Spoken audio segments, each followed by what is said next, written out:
Welcome to Community Planning Conversations.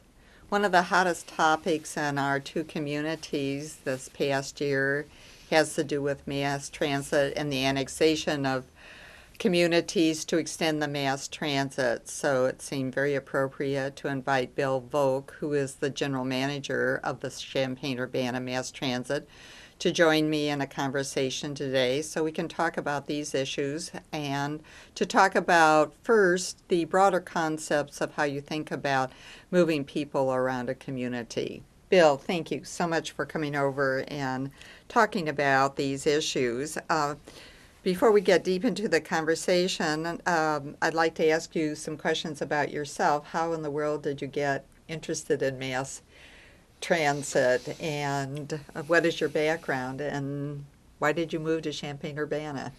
Well, I was going to Indiana University in the business school and looking for a major. And at that time, the brochure for the business school indicated that 25% of the GNP was in transportation. And the business school had a concentration in transportation and public utilities, so I started taking classes. And I thought, well, I'm in school, I better get some practical experience. So I looked around and started washing buses for the campus bus system in Bloomington, Indiana. Became a driver, was able to get an internship at Fort Wayne for a summer. Did some supervisory work in my last semester at the campus bus system, and then got hired at Fort Wayne for 2 years as initially as a scheduler and eventually as assistant manager. The opportunity came up here and seemed like a good opportunity. Most transit managers go from one place to another.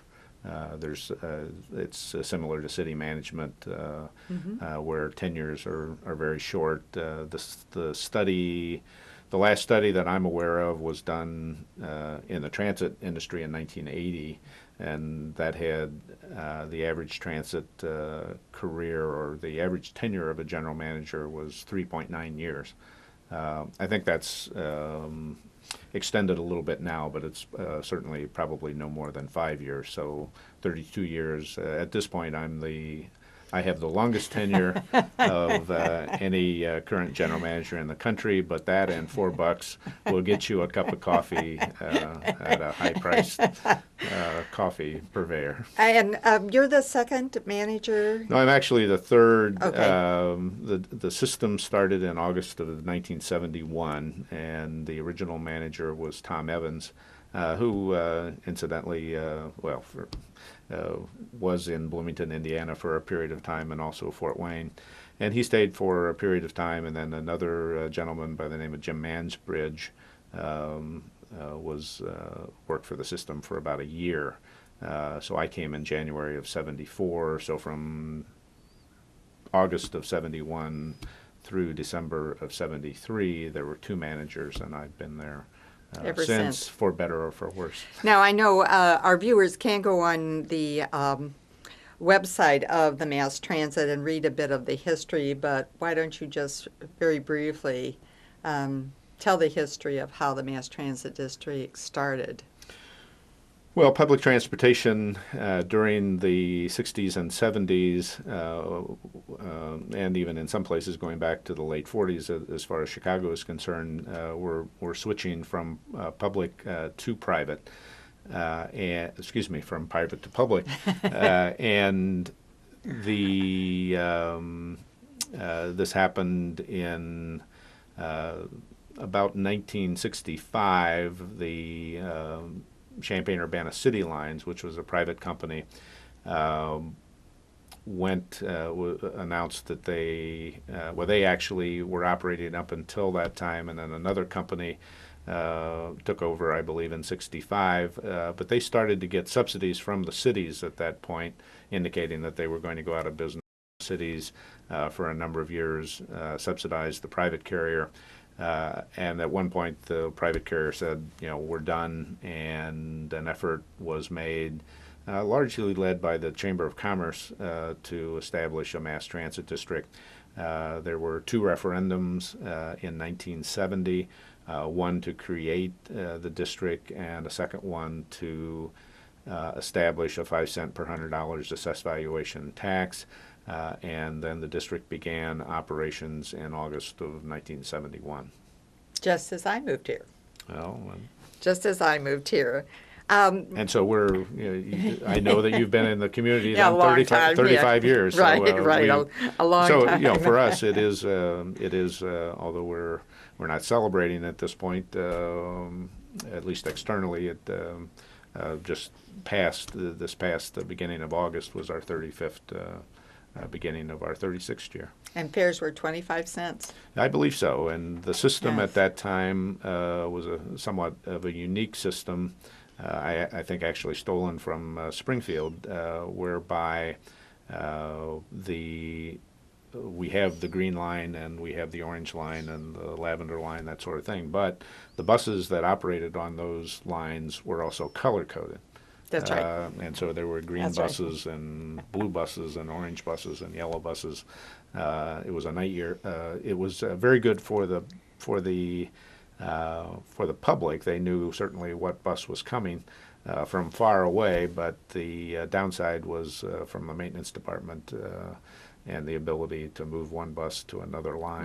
To shift around and there were accommodate loads and things. yeah, and we had something like 7 different colors, and there were 14 different colors of upholstery for the system. So it was somewhat nightmarish for the maintenance folks. If you were colorblind, you were Yes, I totally- was going to totally- say totally, it didn't help those people who had vision problems. And for our viewers, if you are curious and you go on the website, you actually can learn a bit about the history of the interurban. I won't ask Bill to go into that because we have so much to talk about, but there is a nice short history on the interurban and the extent to which it serviced our community and then connecting us with many of the other communities nearby.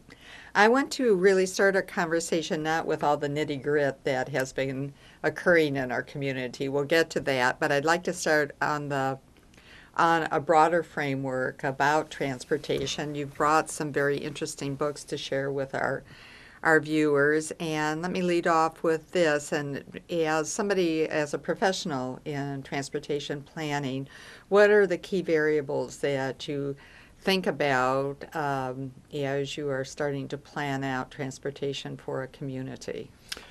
Well, I think I don't think there's any specific variable that is present in every location. I think one of the things that everybody has to recognize that every community is different, traffic patterns are different, employment centers. In some places you have a concentration of employment centers, other places you have dispersed employment.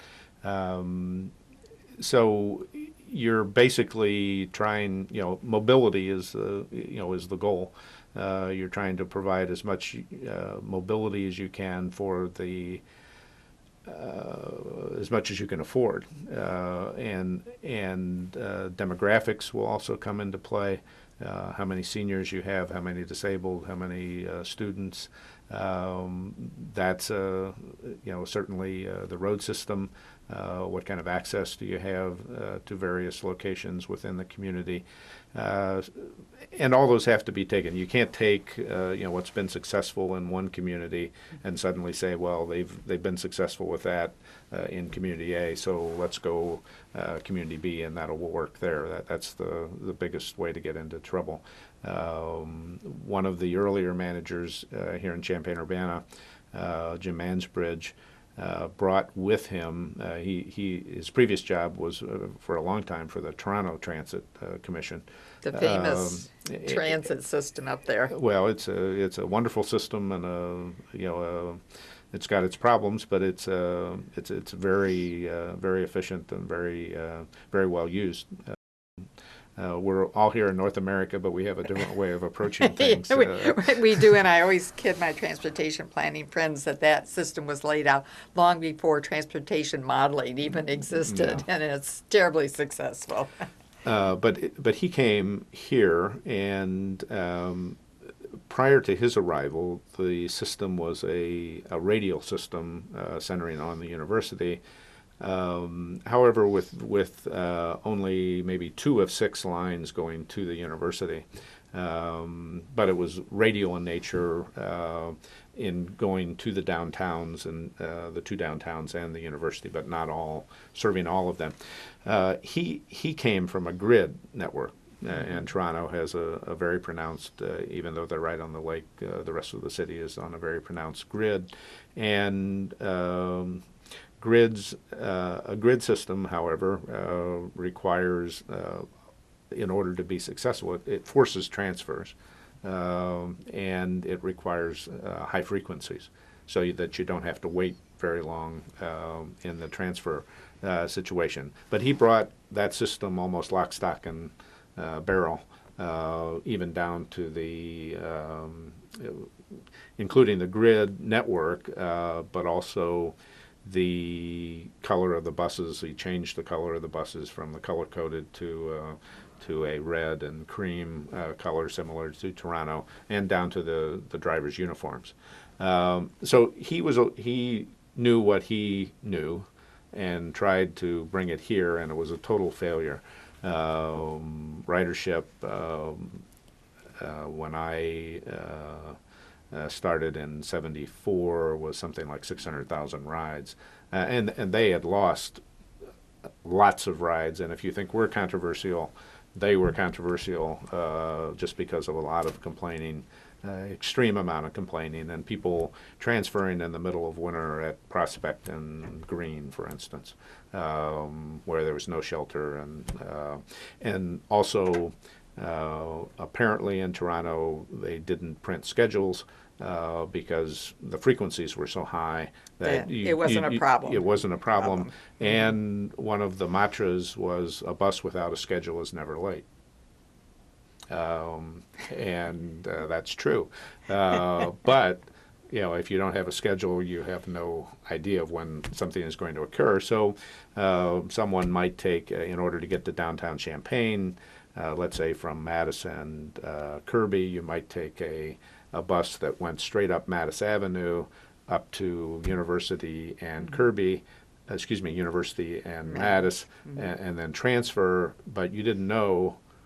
First of all, you didn't know when the first bus was going to come, and secondly, you didn't know when the second bus was going to come, because the frequencies were every half hour. And so there was no coordination, and so that didn't work. And so you really have to look at what's going on in the community. And I don't think there's any, there's no formula, there's no special things that you have to do. I mean, it's there's a lot of an intuitive nature to route planning and looking at things. I met obviously people who are familiar with our system know that we have I guess keyed on the fact that the university is in the center of our community. Champaign-Urbana really is like a traditional town or a traditional city from the sense that most of the trip making is to the center, the primary, right. And it's like a historical city would be, not like the dispersed nature of many of our cities now, where everything is everywhere. We have a lot of trip making, a lot of employment in it, and we've keyed on that, and our ridership is close to 10 million at this point, very high for a community our size, even with a university.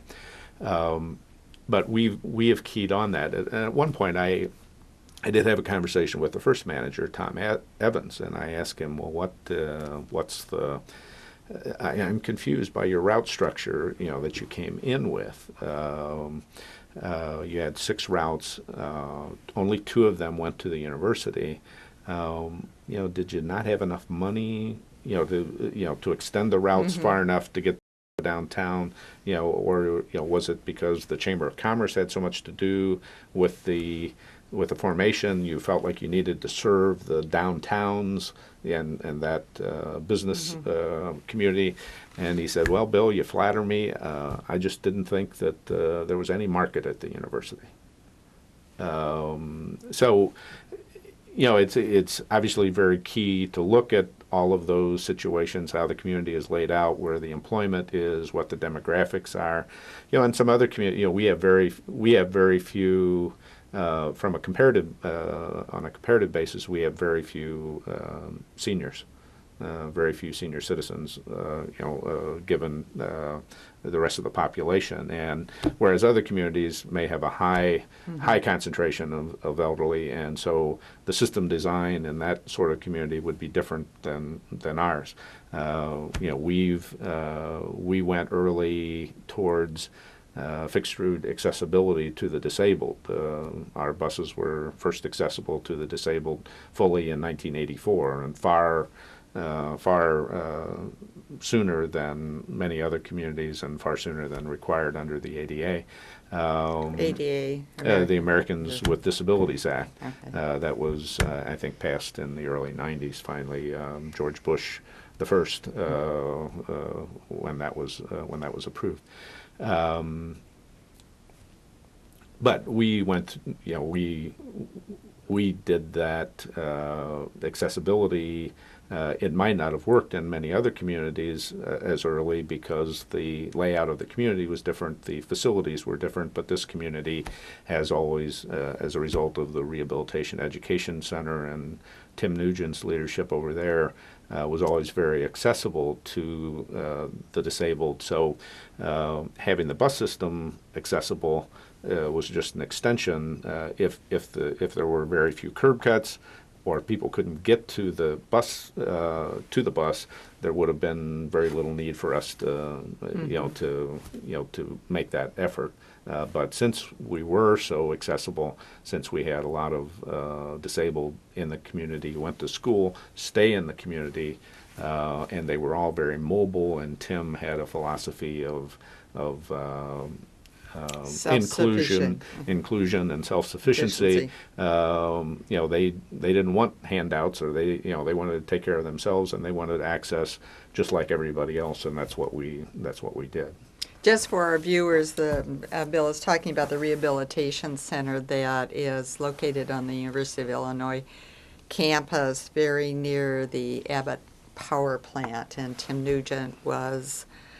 Actually, I think he was the first director of the Rehabilitation Center, and as Bill just said, he had this very strong philosophy that any handicapped person should be given every chance possible to be self-sufficient. So that tied in very nicely with what Tim Nugent was doing. But some of the other variables that I wanted to see if this comes into play as you're thinking through mass transit, and that is locking in with bicyclists and bicycle pathways and where they're laid out, and pedestrians and walking and park and ride, and some of these concepts that we often hear talked about.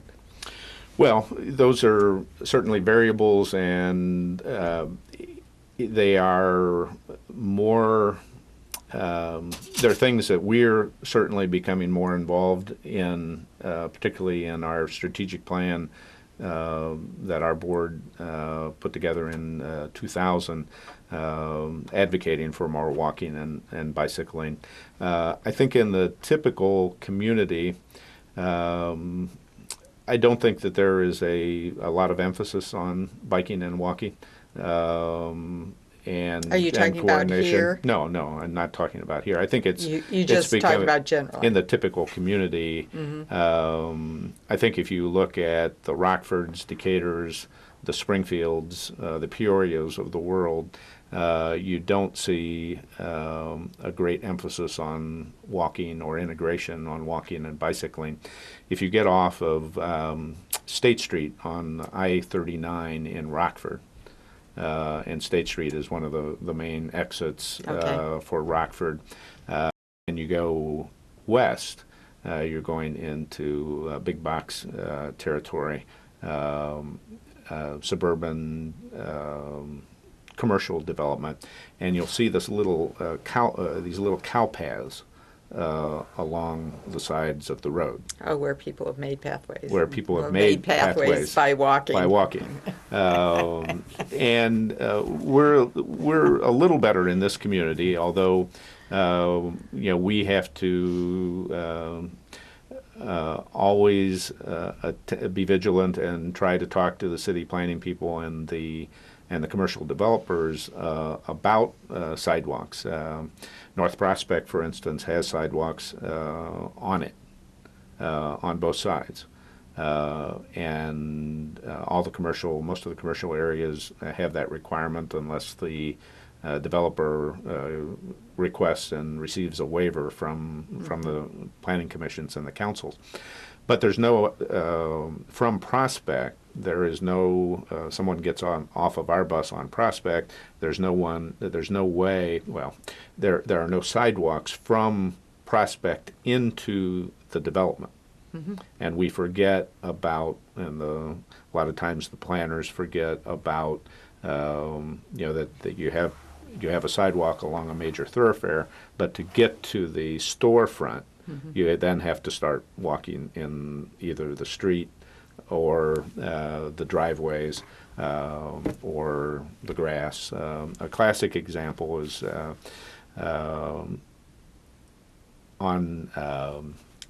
off of North Prospect on Town Center Boulevard, right by Target, across mm-hmm. the street from Target. Mm-hmm. If a U of I student goes out there and wants to go to Old Navy, mm-hmm. They first have to go, I believe, through O'Charlie's parking lot or another restaurant parking lot. Then there is a driveway. Then you have to go through another parking lot, and then there is the driveway in front of the store, and then they finally get to Old Navy or Bed Bath and Beyond. Whatever. That's those set of stores. Whatever. Yes. And one of the things that we have been working with both cities on is trying to get access to those commercial areas from the side rather than mm-hmm. the front. Mm-hmm. We have, we've got a lot of people feel that the North Prospect area is a black hole, and in terms of traffic and poor city planning. But from our perspective, the development, particularly the Adkins development on the west side of Prospect, is much more accessible because we can access it from the side. You're talking about by Myers? Well, by Myers. And because the bus comes up there. And then Best Buy. By Best Buy. Mm-hmm. and Target. Mm-hmm. We're able to serve those from the side rather than from the front. Now, if we had to serve Myers from the front, mm-hmm. from Prospect, mm-hmm. it would be, we'd have very few people using the bus to go there. But as it is, our stop is on the side of Myers, and right across the street is the cinemas, the Beverly mm-hmm. Beverly Theaters. Right. Mm-hmm. And that stop is, if it's, I think it's as high a boarding location as Marketplace, if not higher. So that's our, one of the highest boarding locations, and 11 o'clock, 11:30, midnight on Friday nights, Saturday nights during U of I school times, we'll have to put extra buses or an articulated bus on mm-hmm. runs from there to take care of the folks who are coming from that area. But that side access is an important one, and that's something that we are doing with Urbana on the new Walmart off of High Cross Road. There's actually a city street that runs east and west just to the south of Walmart, and a cul-de-sac was built so that we could go in there, turn around, and then service it. And now Menards and another strip development is going to occur just to the south of that drive, and we'll also be able to access that drive from the south. The earlier we get involved in that planning, mm-hmm. the better off it is. Many times developers will come and They'll throw something out. The staff will look at it. Then it starts. Then we'll get a notice that it's going before the planning commission. Well, at that point, It's too late. the developer has spent a lot of money, Yeah. and they don't want to see somebody coming in and complaining about their thing because they've already spent a lot of engineering time. Dollars. But things are getting better, and one of the studies that's going on right now by the Champaign-Urbana Urbanized Area Transportation Study is a High Cross Road corridor study, or a corridor development study, and at least the things that I've been shown so far allow us to have access to it's not dissimilar from the Savoy Plaza area, where if we had to serve the Savoy 16 theaters or Pages for All Ages from US 45, that would be, an impossible situation. But they have a kind of a frontage road that that goes north and south from Burwash Avenue down to Curtis Road, just west of US 45 after the first wave of commercial buildings there. And so that's what is at least being envisioned in the High Cross Road corridor, that as commercial development happens there, we would not be loading and unloading. Our route structure would not necessarily be north and south all the way down High Cross Road, but then we would kind of weave in to these areas and then give us access, but then give more, pedestrian level activities or context-sensitive responses to that sort of thing. From a bicycle standpoint, it's a different situation as well. Bicycle racks on buses, for instance, have been around for a number of years, and we embrace those, and we have bike racks on all our buses and all our supervisory vehicles, all our demand responsive vehicles. Springfield has none. And so it's a different way of approaching things. Certainly from a mobility standpoint, this community benefits from walking and biking and transit together, make the community more drivable by those people who want to drive or feel they need to drive. We've talked about this before, and some people have taken this out of context, but in the census data, the 1990 and 2000 census data, there is a snapshot taken of trip making that includes only people employed over 16 years of age, and it asks them how they get back and forth to work. And this is of Champaign and Urbana residents employed for their work trips. 25% in the 2000 census, 25% of that trip making was done by bus, biking, and walking, and clearly walking was the largest one.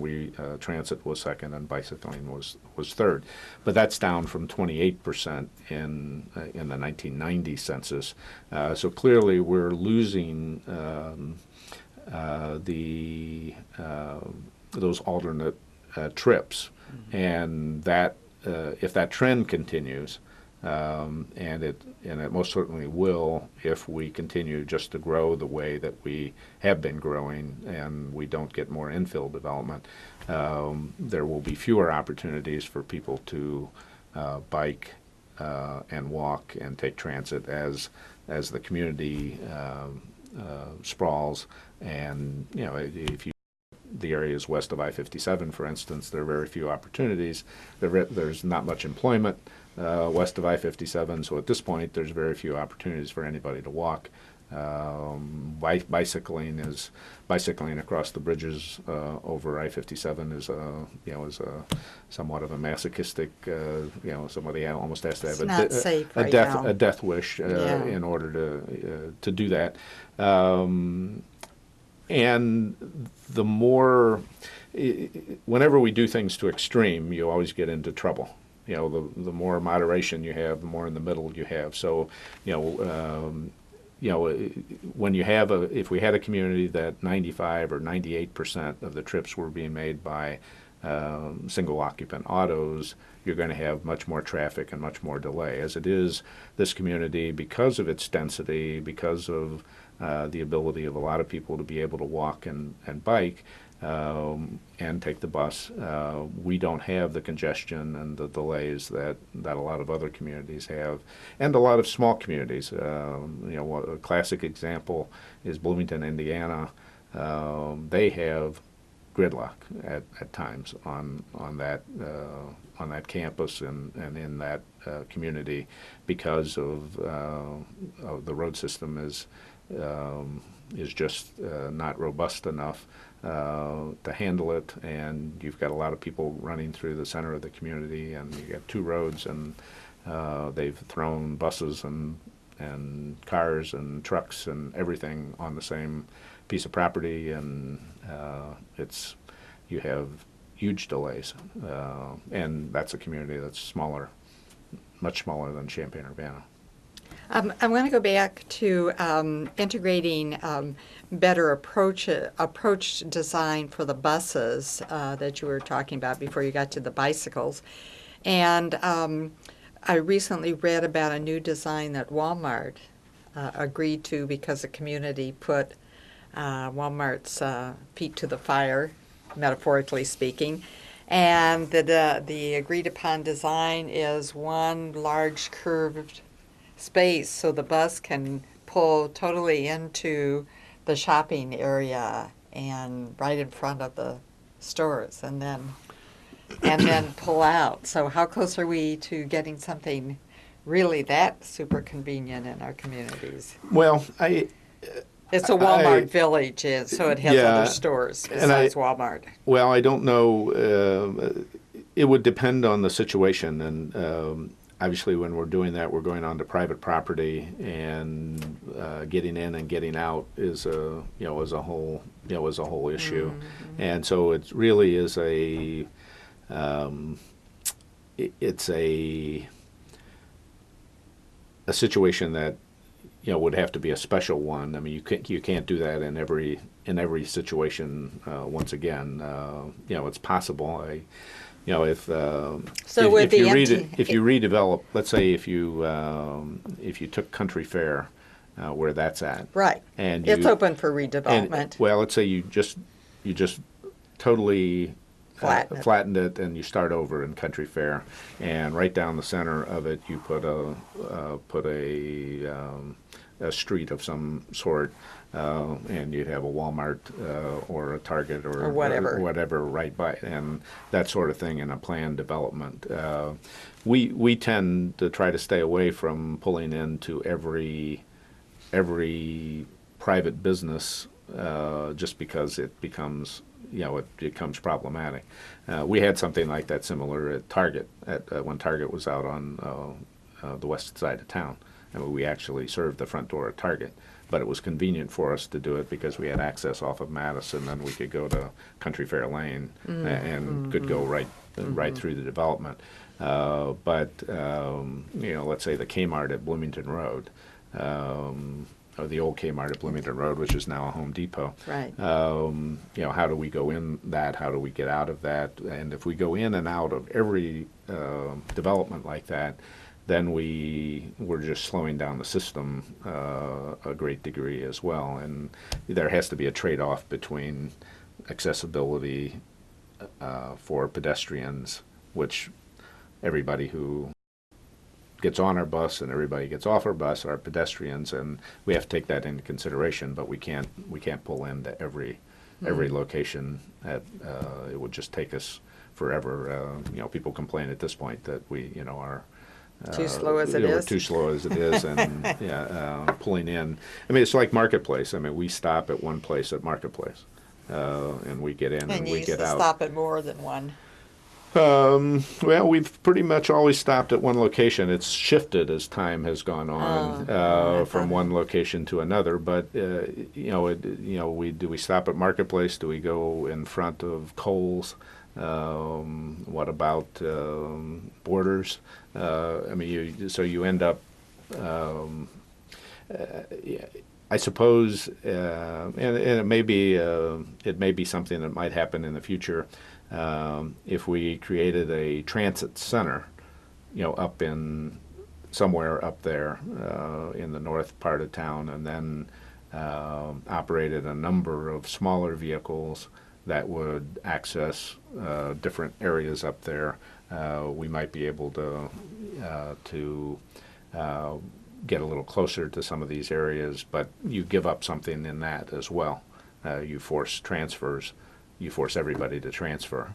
If you create, let's say we created a transit center at the way things are going right at Prospect, and we have express buses that go from downtown out to that area, but then to get there over to Marketplace, you need to transfer to a circulator vehicle to go over there, where you force, people want access, but they like one-seat rides.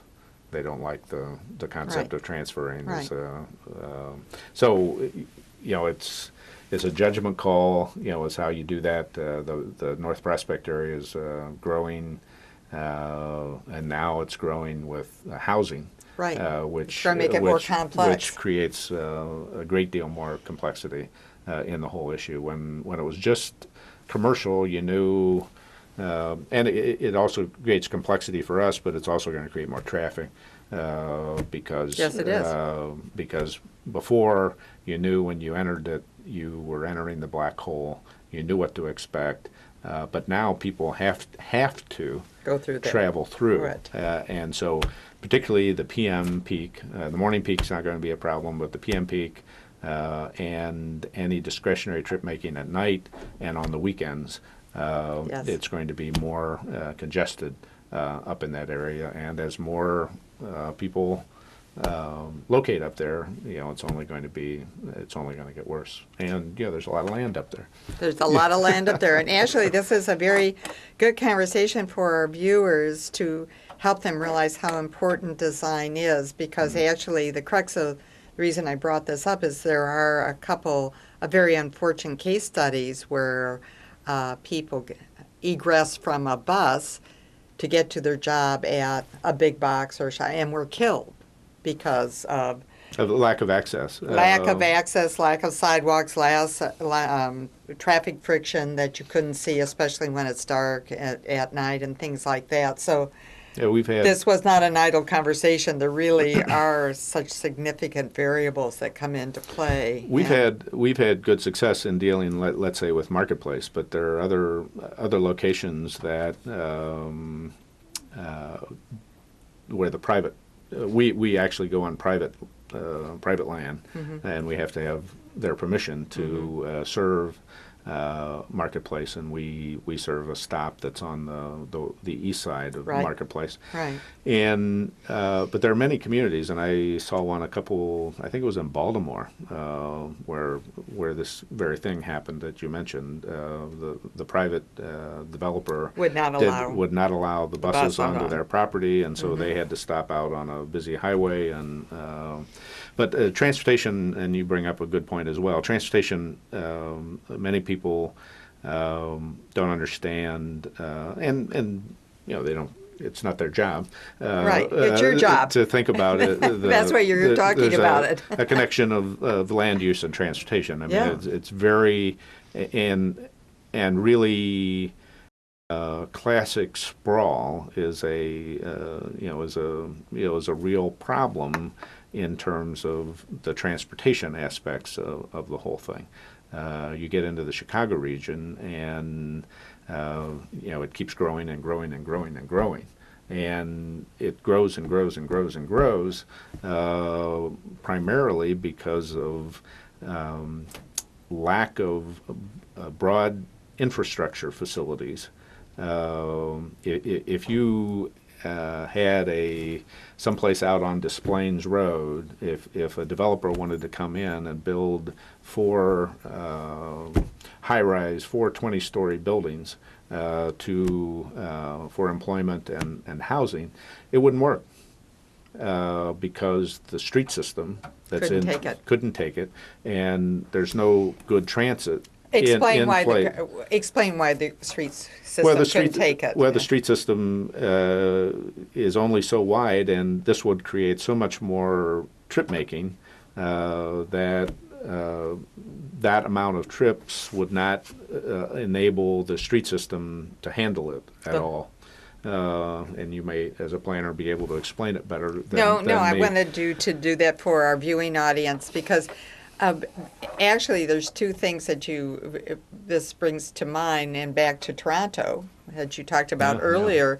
And Toronto on purpose has built these nodes of density, and those nodes of density are at the end of transportation. Well, and, or at the stations, and you can see where the subway goes from the air.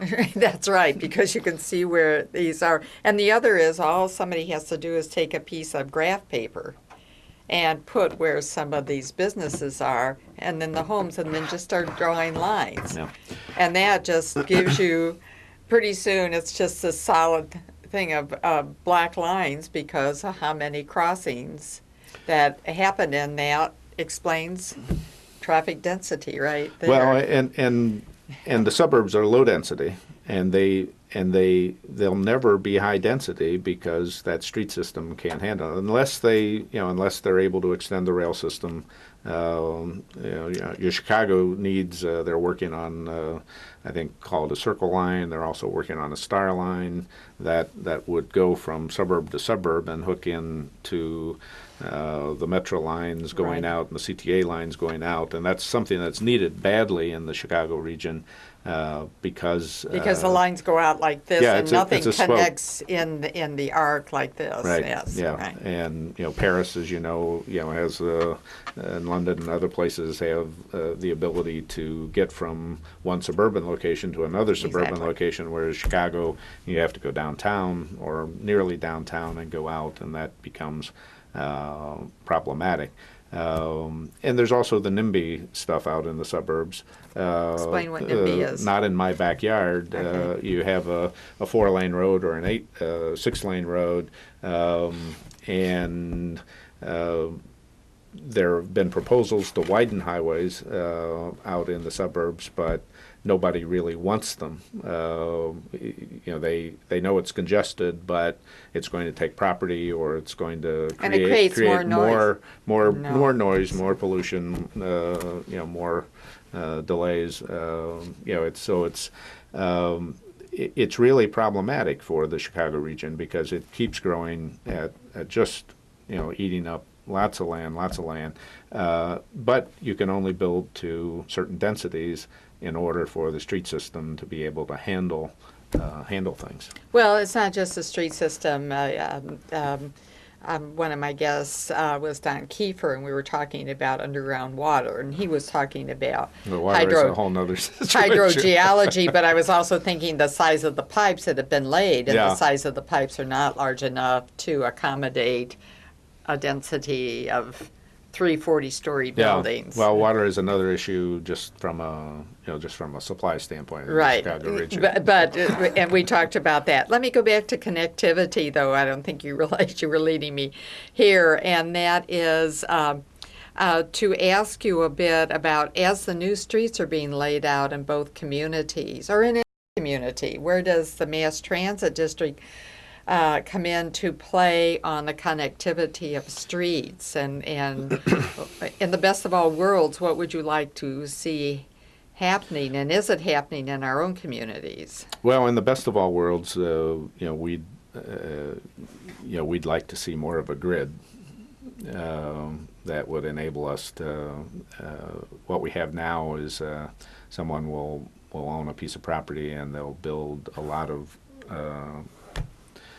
curving streets and cul-de-sacs, and they will build up to a certain point, which is their land, and then they'll stub a street. Mm-hmm. And then another developer comes in, and then, the street will continue, but there's no rhyme or reason necessarily why the street, where the street goes and how it continues. And so we consistently need to be in discussions earlier, with developers and with the cities. We're doing better than we used to, but we need to be, and I understand, some of the reasons the cities are hesitant, because they're working deals, and you have a developer who's trying to do something, and it might be something new, and so they're trying to keep it quiet, and they don't know if it's going to happen or not. And so there's a lot of, a fair amount of tight lips involved. It's getting better, but it's still not, where we think it should be in the great scheme of things. We'd like to see, more participation. Some partly, I think some of the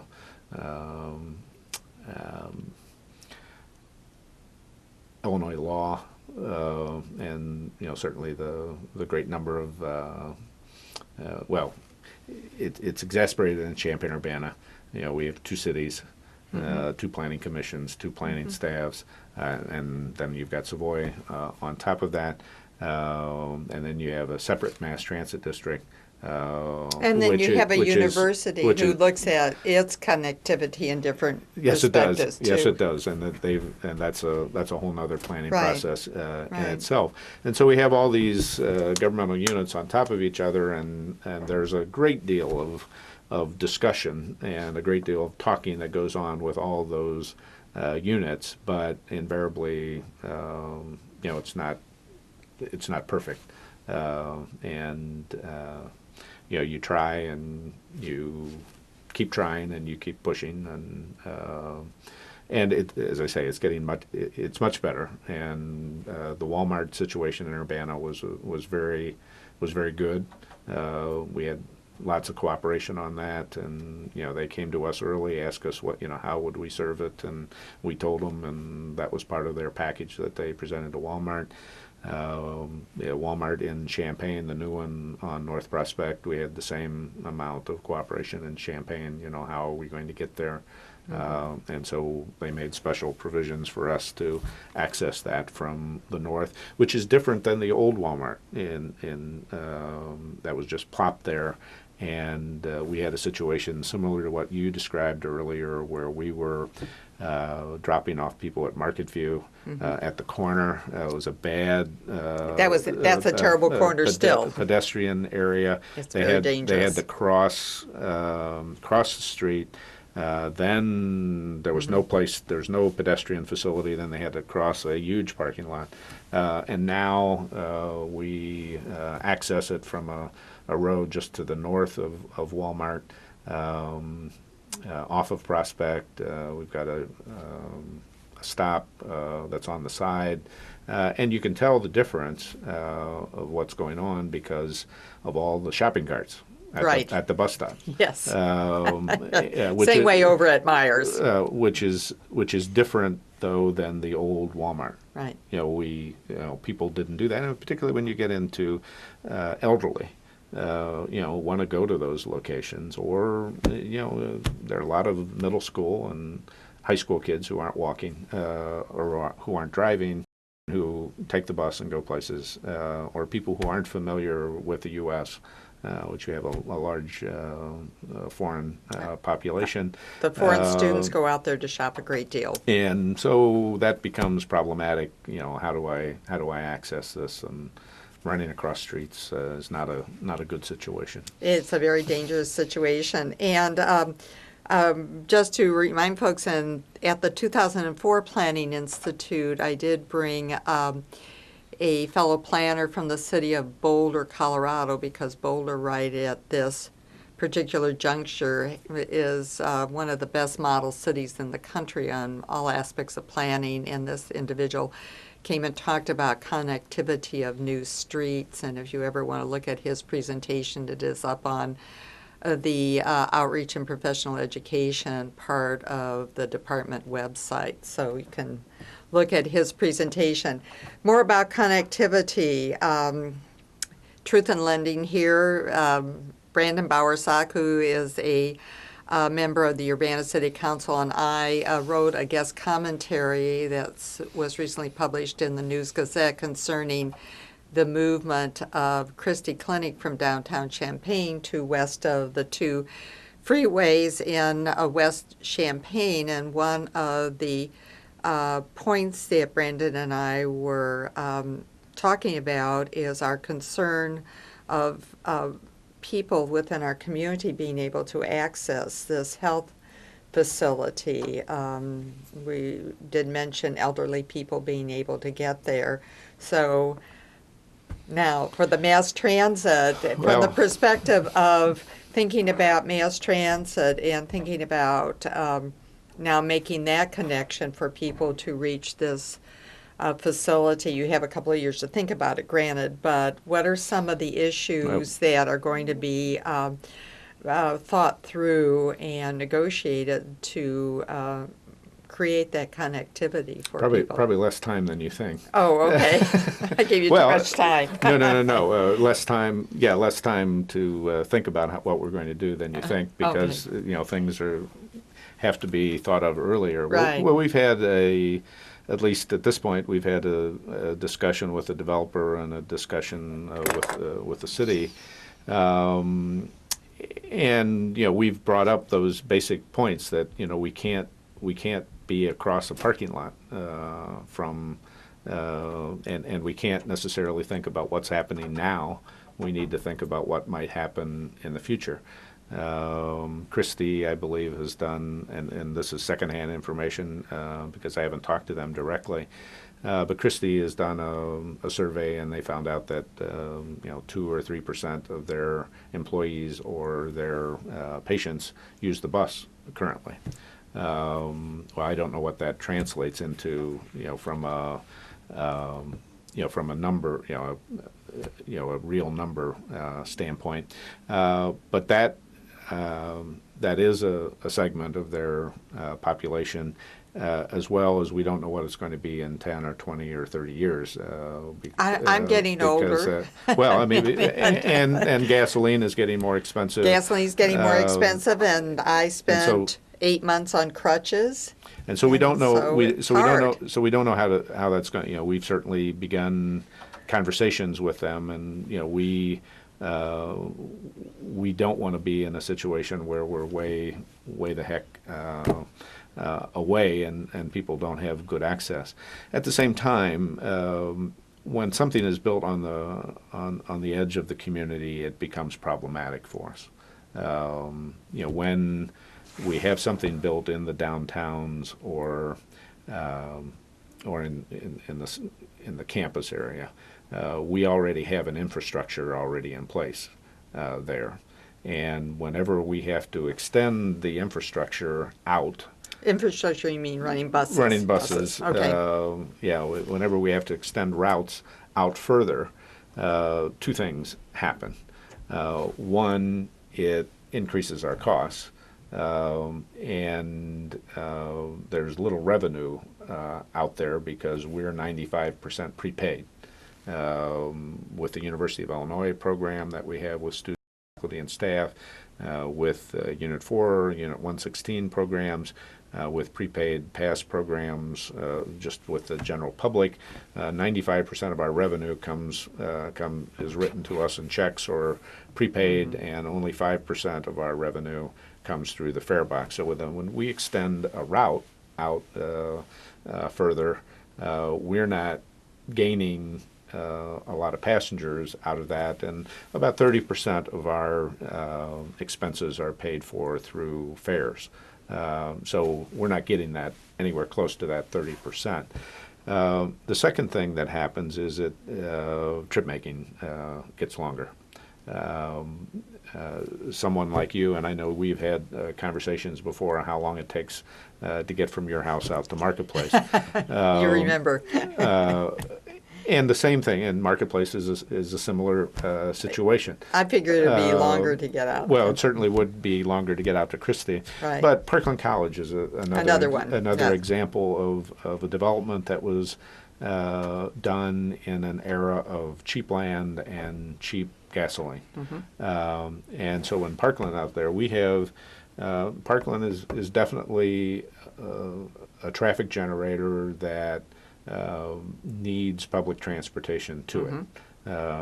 You wouldn't know it with all the cars parked in that parking lot. Well, but you have, but the demographics of Parkland Right, I know. are such that technical school aiming for low income people, minorities, to get out there. So we have, in addition to some other service from Southwest Champaign that goes out there, we have two bus lines that serve Parkland. And the combination of the two provide 15-minute service, a bus every 15 minutes, at Parkland to downtown Champaign by different routes, and every 15 minutes a bus leaves downtown Champaign to Parkland on a different route. Well, if you live in where you live on, in the John Street neighborhood, Right. we can't physically and financially have a bus route going directly to every place in the community, and so we look at what are our demographics, what are what's the employment, where's the trip making occur, mostly occurring, and it's happening in the center of the community. So we force you to go into the center or downtown, Right. and then you can transfer out to Parkland. And Christie is going to be a similar situation, although further Right. further away. And around Christie, and there's going to be other commercial development, and there's going to be housing as well out there, and that's a long way. And so we're going to have to. There are different methods to serve it, all of which cost money. All of which it makes it more difficult. It's not only more expensive, but it's more difficult for the bulk of the population to use public transit to get there. Whereas, when they're downtown, it's easier to serve. We have a couple different ways that we can, probably three different ways that we can serve a Christie. We can extend an existing line out and make that trip making longer and slow, because our routes average about 13 miles an hour. That's about what we can with Traffic and stops. stops. That's about what we average. So we can extend that. We could overlay on top of our existing route structure an express system that would hit various places, or we could go to some sort of have a different type of express system that would go to a transit center located in different parts of the communities, and then send buses out to those other locations and come back to the transit system, transit center, then transfer, and so we are undergoing or ongoing right now is what we're calling a mobility implementation plan. It's a 3-year study looking at the community, how we get around mobility issues, not only of transit but of bicycles and bike riders and pedestrians as well. And we'll be looking at this whole business over the next 3 years to try to come up with the best way to look at mobility, and not necessarily just moving vehicles, but Right. but how do we The total picture. Trying to broaden it out. It's somewhat popular now.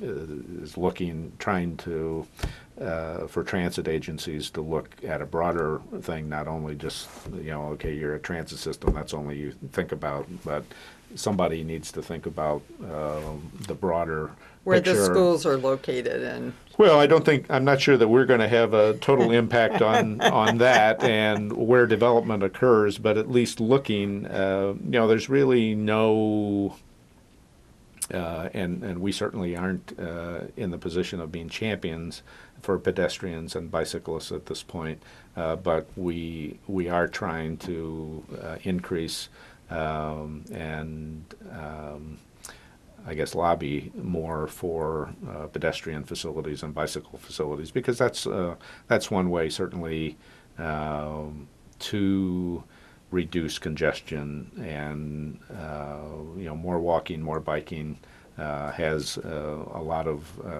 it's a low cost. The president and others don't talk about it.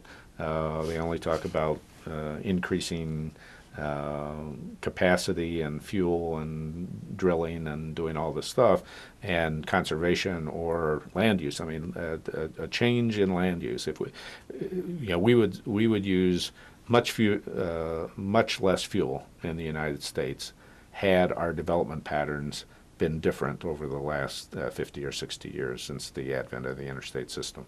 We could use vastly less fuel right now.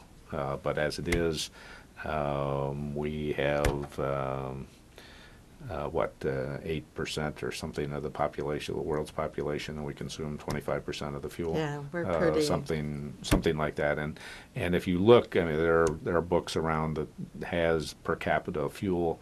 Australia, for instance, big country. I mean, huge country. Wide open spaces, or Canada for that matter. We use more fuel per capita than Australia. We use more than Canada, I believe, much more than Japan and other places. And if we had, and their development patterns are different, and the way they do things are different. Not too much we can do about it other than trying to stem the tide and go the other way. And there are a lot of people who think that, well, you're walking into the wind, you're not going to gain any. But if you don't try, nothing ever changes. And it's the same thing with the whole smoking issue. Not to bring that, not to inject that into your show, but the public's view of smoking is now different. 30 years ago, when people started this whole business about trying to awareness of cancer, campaign. That probably people thought, well, that's you're whistling against the wind here, and you're not going to get anywhere. But 30 years later, it is different, and I don't know what's going to happen with the fuel situation and global warming and all that stuff, but it doesn't look positive at this point, and people have to start looking at the other side of the whole thing, and it's not necessarily a decrease in anybody's standard of living. The people in Paris and small towns in Germany and all over the world have a very high standard of living, and their mobility is great. Their car ownership is not that much different than ours, but for essential trips or commuting trips, they do it differently. They do indeed. And most people who visit Europe or other places come back and say, "Wasn't that great? I was able to get here and here," and then they go back and they use their car, and they oppose any improvements in transit or mobility. So it's an interesting philosophy, and we have unlimited mobility with a car. But if you don't have a car, or if you can't afford a car, you have mobility in the U.S. is not very high. No, it isn't. It isn't. Well, you've given us a tremendous amount to think about. Well, we didn't get to annexation. We didn't get to annexation. We have another whole program to do here, but I'm getting the high sign from our comrade over there. So I want to thank Bill very much for coming. And if ever there was a a time for us to realize that planning really does matter, and thinking about land use really does matter. Thank you, Bill. Thank you.